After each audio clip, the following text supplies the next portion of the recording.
Hello everyone, if you're watching this video, I am assuming that you've seen the previous video on the perpetual inventory system, because we're going to be covering in this video the periodic inventory system in this series on inventory systems, where we look at perpetual inventory system and the periodic inventory system, and we compare the two by looking at the same transactions but using the different methods, periodic and perpetual.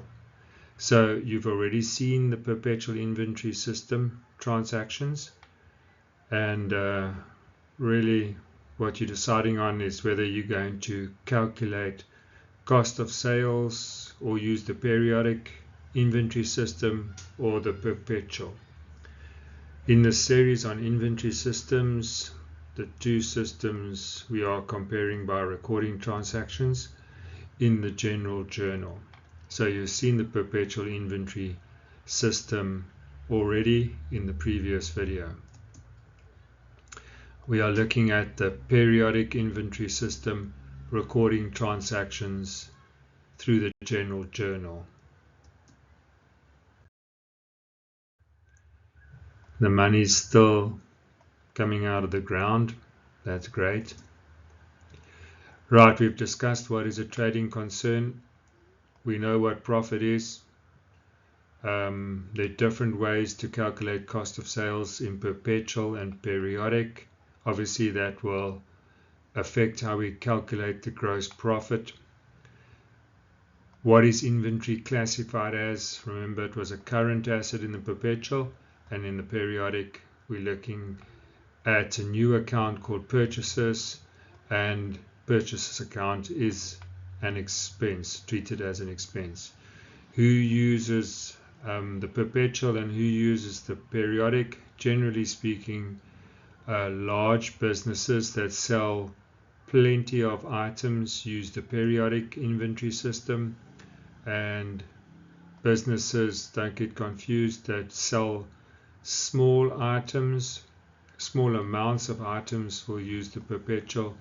But like I've mentioned before, with software which tracks stock, calculations can be done instantaneously, but it's expensive to set that up.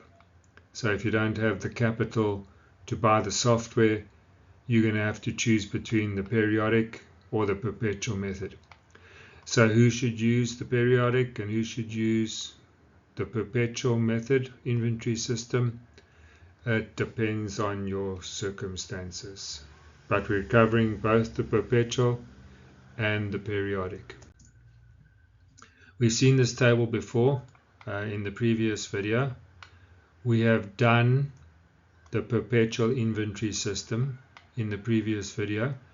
In this video, I'm concentrating on the periodic inventory system with regard to when stock is bought, when stock is sold, extra stock costs, getting the stock to the business, what is recorded in the actual stock account, the inventory account, the calculation of cost of sales. There it is again, the calculation of cost of sales. When is cost of sales calculated?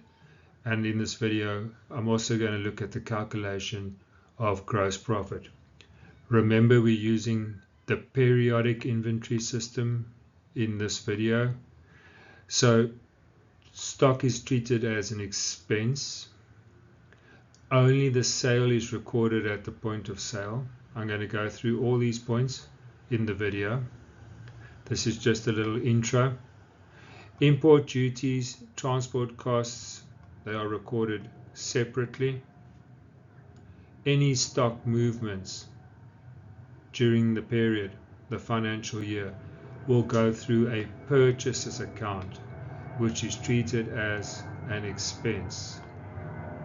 Well, there's a plane going over. It would be nice to be flying to an island where the money comes out of the beach, the sand. Okay, waking up now.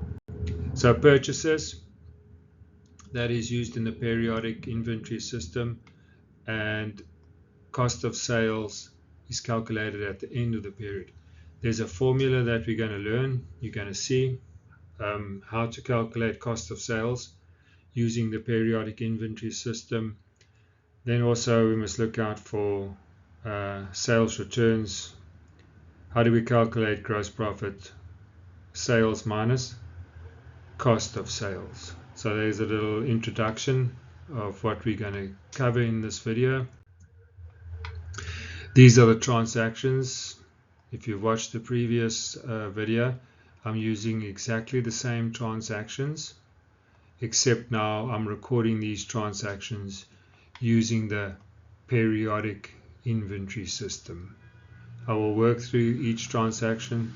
There's the purchase of stock, the sale of stock on cash and credit.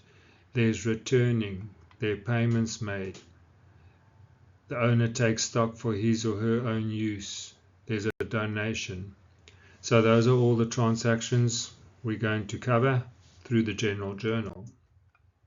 So the first one, bought tablets for resale and credit from Temu, 120,000. We've got an account with Temu. We organized that. Important.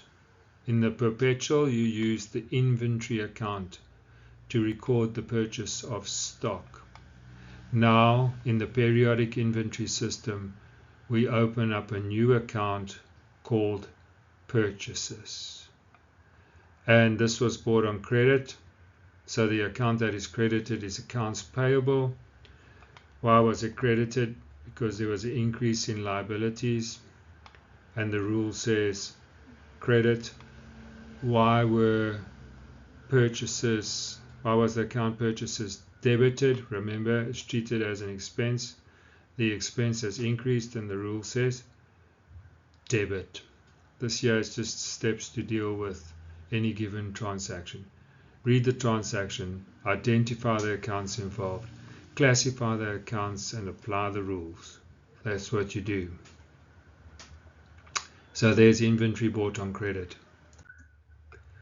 Next transaction, sold a tablet to a student, a computer tablet, cost price 1,200 and it was on credit.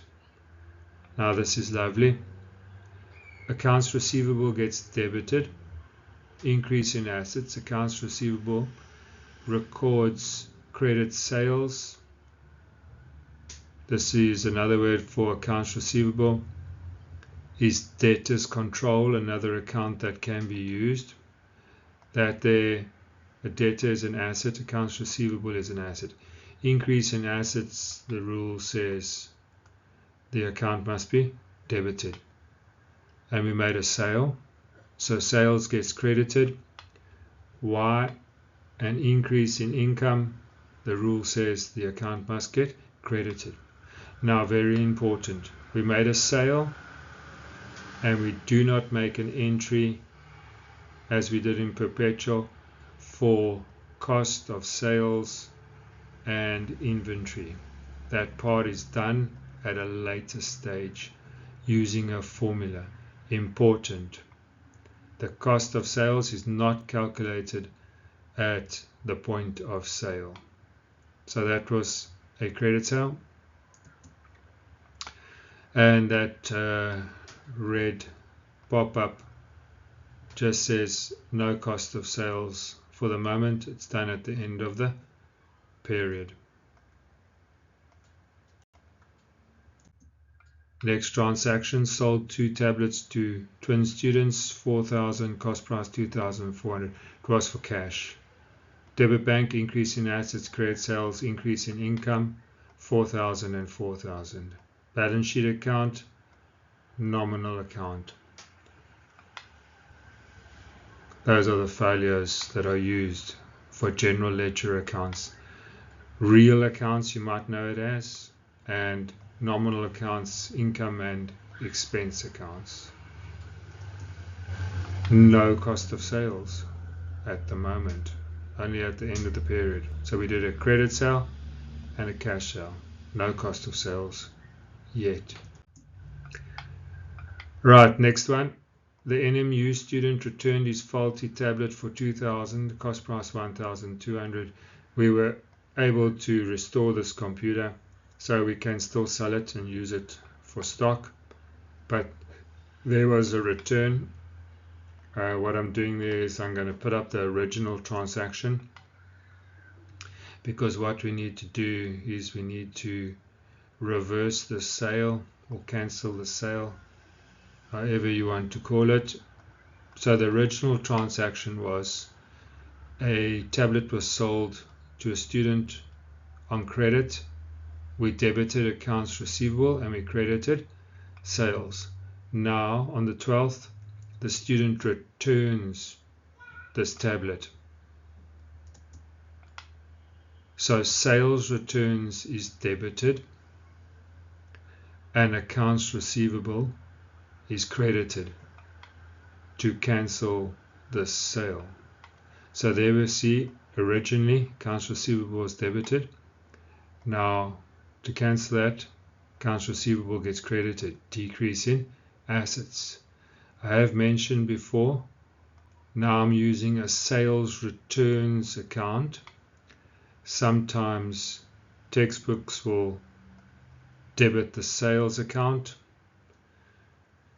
It doesn't make a difference in the end, because if you opened up a sales returns account, at the year end it gets closed off to sales. But that's how you reverse. First of all, there was a sale over here, and now there was a return, and we've gone and reversed that transaction. Remember, there's no cost of sales and there's no cost of sales at this particular point in time. Next one, on the 17th, Calibre Education sold 10 tablets on credit to a private school. There are the numbers, 20,000 sales. Remember, VAT's not included in this video. So it was credit sales, accounts receivable gets debited, increase in assets, debtors control. Sales gets credited, increase in income, easy. Credit sale, no cost of sales. We're using the periodic inventory system. There's the pop-up, no cost of sales at the point of sale. Next transaction, we returned a tablet to Temu as it was damaged in transit. The cost of the tablet was 1,200. We no longer owe Temu 1,200 Rand. It's a decrease in liabilities because we've returned the tablet. A decrease in liabilities, the rule says the account must get debited. Now here's a new account. We go and credit purchases returns. Remember, if we returned an item, stock, in the perpetual, we would have gone and credited inventory. But the inventory account is not being used in the periodic inventory system, except for opening stock and closing stock. But all movements are going to affect purchases. So they're keeping a record of returns here in this business. So they are crediting purchases returns, which will be taken off purchases in the calculation, the cost of sales calculation, a little bit later. So that there's purchases returns. Next transaction, on the 22nd, Greener on the Other Side High School made a part payment.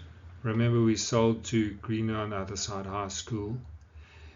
We received cash, debit bank increase in assets, 10,000, and we go and credit accounts receivable because Greener on the other side owes us less, and the debtor or accounts receivable is an asset, and the asset in inverted commas we own has decreased.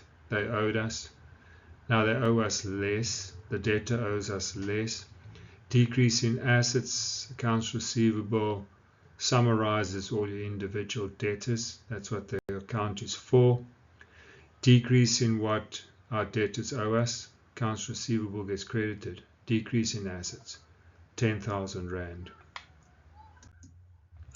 Next transaction on the 27th. What happened on the 27th was paid Temu 60,000 towards our outstanding debt. So accounts payable, our debt decreased. A decrease in liabilities. Debt and debtor are different. Debt means we owe. But now when we pay Temu, we are in debt to Temu. We owe Temu. A debtor is someone that we've sold to on credit and owes us money. There's a difference between what we owe and debtor and debit. But anyway, you can see here what's happened. Accounts payable, decrease in liability. Decrease in liability according to the rules. The account must be debited. We owe Temu less. What happened to our bank balance? It decreased by the amount that we paid, 60,000. And we made a partial payment towards Temu. Now this is different to the perpetual, and it's important. On the 28th, we paid for the delivery of stock to us, and we call that, they've decided to use this account name, carriage inwards delivery to get the goods to our premises in order to sell. Carriage inwards gets debited, increase in expense 1,000. In the perpetual, carriage inwards was capitalized and it was added to the cost of inventory. But now we're doing the periodic and we record these type of costs separately. Delivery, carriage inwards expense, increase in expense, debit. What do we credit? Bank, because we paid cash, 1,000, and that's a decrease in assets. Delivery of stock expensed and a new account is opened called carriage inwards. On the 29th, also part of getting the stock to our premises, import duties.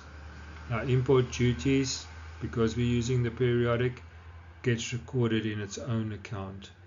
Debit import duties, increase in expense. Credit bank, because we pay for it, decrease in asset, 500, 500. Always applying the rules. Very important to categorize these accounts and apply the rules. You can call these accounts whatever you want, but you need to categorize them correctly and you need to apply your rules correctly. If you're using software, normally you can choose from a list of account names. I think it's called the chart of accounts in most software.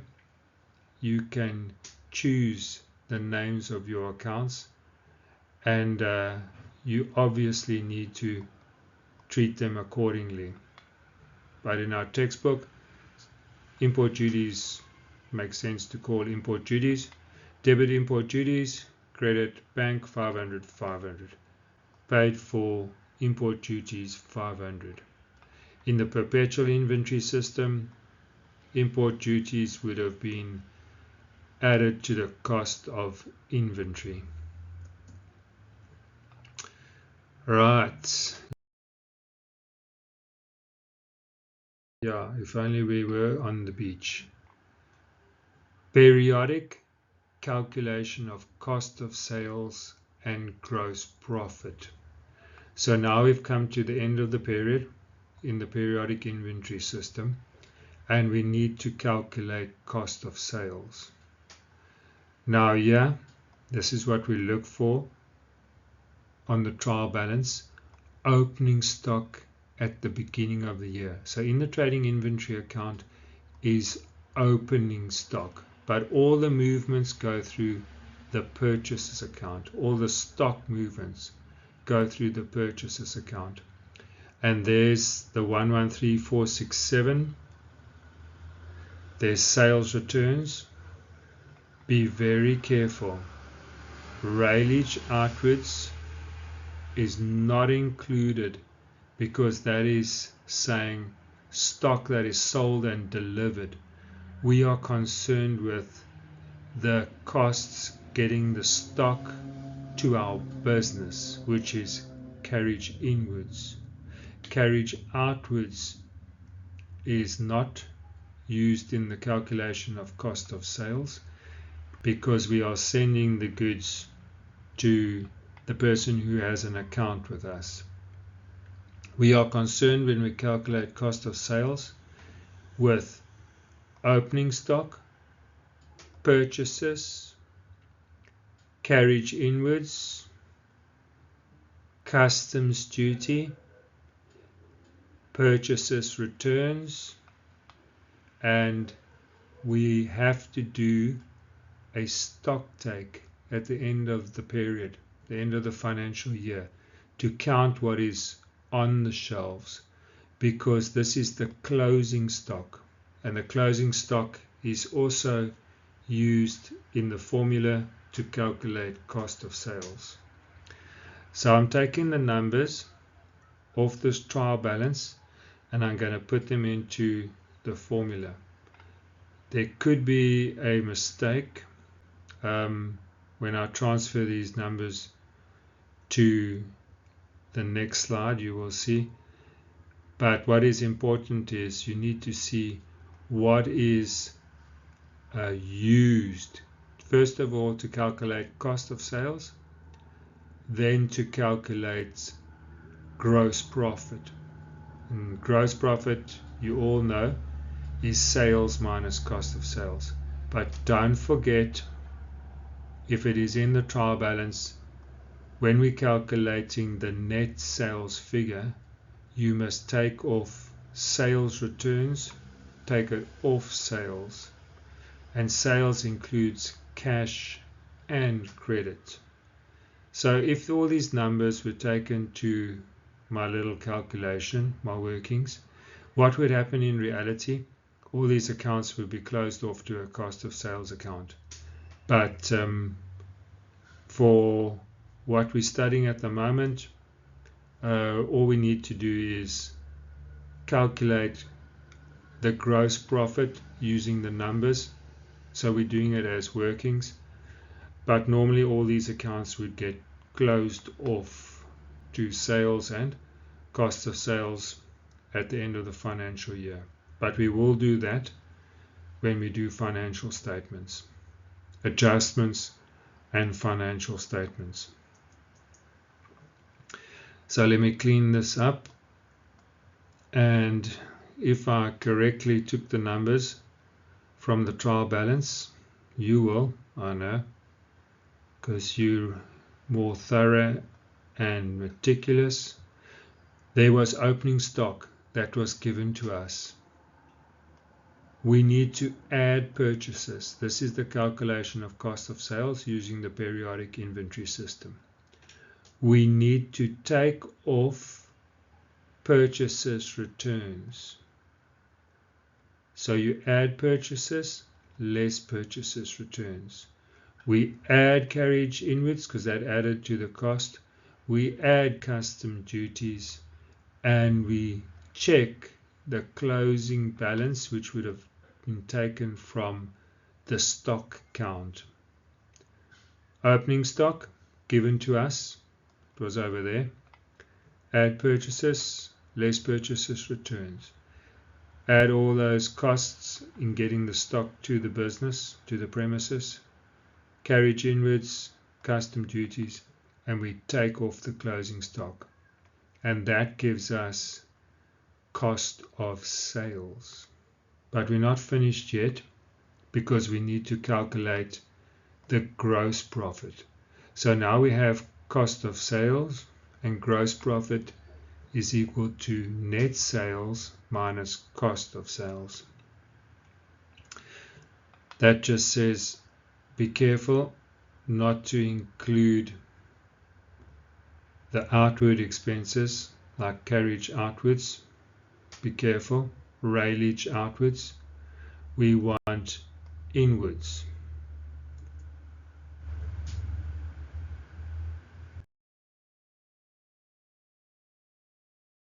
And here we have these numbers again.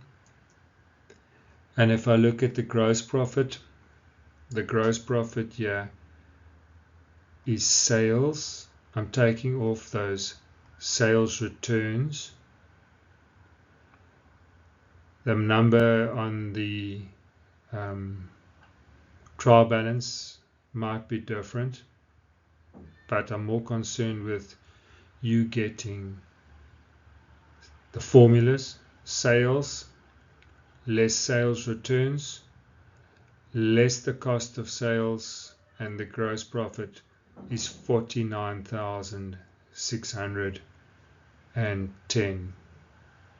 Okay, there might be a mistake here with the sales returns. The number on the trial balance might be different to this number, but what's important is you know this formula. Sales less the sales returns gives us net sales less the cost of sales, which we calculated here, gives us the gross profit. So this method here is different how we record to the perpetual inventory system, but we should result in the same numbers in theory with the periodic and the perpetual. The perpetual has its advantages because you can keep control on a much tighter basis with regard to what stock you should have and calculating gross profit after every single transaction. When you draw up a trial balance at the end of the year, you should be able to calculate your gross profit using the perpetual inventory system. The periodic, you might only figure out your results at the end of the period. If you get your results regularly using the perpetual and things aren't quite what they should be, you can make changes more frequently, so you make a profit at the end of the year. So the perpetual has its advantages over the periodic inventory system. So that is it for the perpetual and the periodic inventory systems for the moment. Maybe I'll make one more video. We will see if I need to. So go and practice the exercises in your textbooks. All the best. Cheers.